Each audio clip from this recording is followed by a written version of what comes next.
Hey everybody, it's Nilay. I'm here with Skydio CEO Adam Bry. We're about to get a demo. We're going to remote fly some drones. I'm very excited about this. Let's check it out. So the old way of flying a drone is you're on site, you're holding a controller. If you're a skilled pilot, you can do some useful things.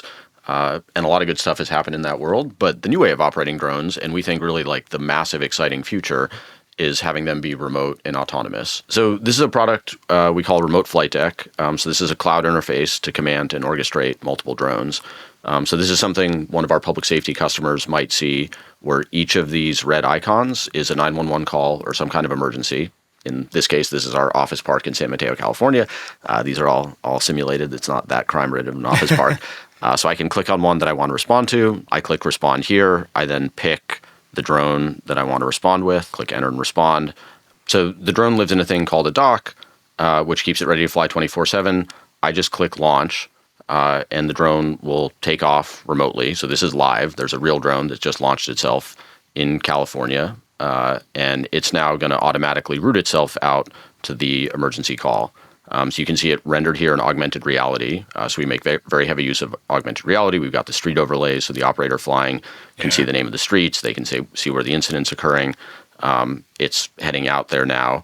And at any time, I can take manual control if I want. And it's a little bit like playing a video game. So I don't know if you've ever played like Counterstrike. Yeah. So we're basically playing like drone Counterstrike here, where I can. So you're flying now. Yeah. Can I fly it? Yeah.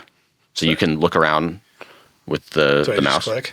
Oh, no, it just tracks. Yeah, it just tracks. So tell me about the latency here. We're obviously in New York. This is in California. I'm not going to pretend our office Wi-Fi is the best, but I'm moving this. It appears to be tracking my mouse cursor in what feels like real time. I'm guessing it's not.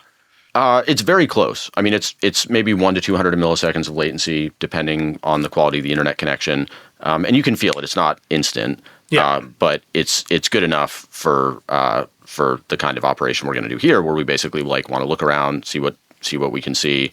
The drone, yep. So you can pinch zoom exactly. And so this is pinching zoom on the camera. The drone's not moving. The drone's not moving. Okay. So with this control, I'm just moving the camera around. Yeah. So you can move the camera. You can also fly around and move the drone. So I'll pinch back the other way here, and I can push W to guide it forward. It's basically just like normal, like keyboard WASD controls. So is this I'm guessing it's being enhanced and actually controlled by an autonomous system in the drone, right? You're sending commands, I'd like you to go that way, and the drone is actually guiding itself. You're not manually flying the drone. Well, I mean, what is manual control? There's a lot of software. Well, I've crashed a lot of drones. Yeah. I know what manual control feels like.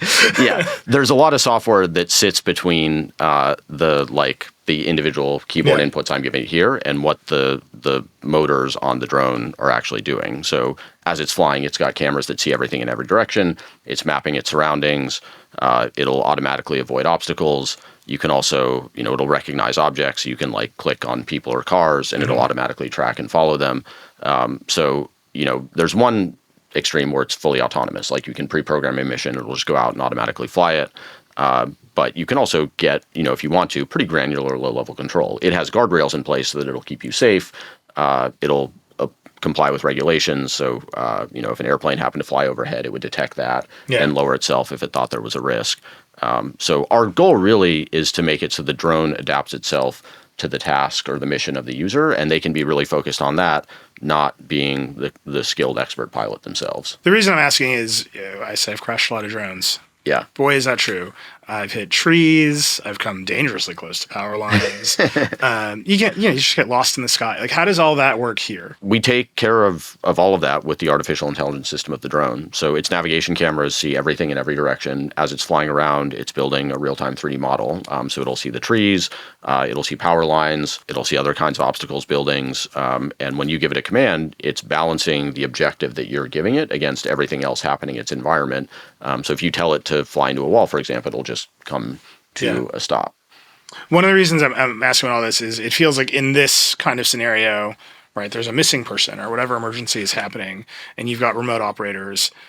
The idea that you can just go to a spot and that's where you need to be versus you need to move around and like look around and take actions under pressure, there's going to be real conflict between just do what I need you to do and the programming of the drone. And I'm just kind of wondering how that plays out in practice.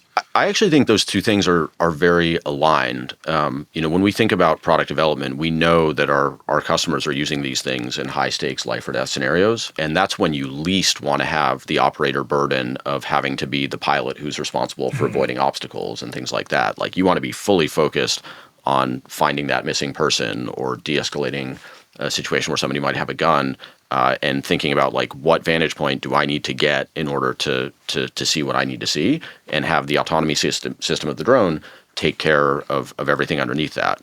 Now, we do have kind of a guiding principle that we never want to hard block somebody from doing something. So the autonomy system will stop you from running into obstacles. You can also turn off collision avoidance. And so, if it's a life or death scenario and you just want to make the judgment call that I want to force the drone to go through this gap that it doesn't want to go through, you can do that. But most of the time, I think the autonomy guardrails are actually most helpful in the highest stake situations, because that's when operator attention is kind of most contested, and we want to consume as little of it as possible for the piloting and let them focus on their task. Well, I have a lot more questions about these products, how they work.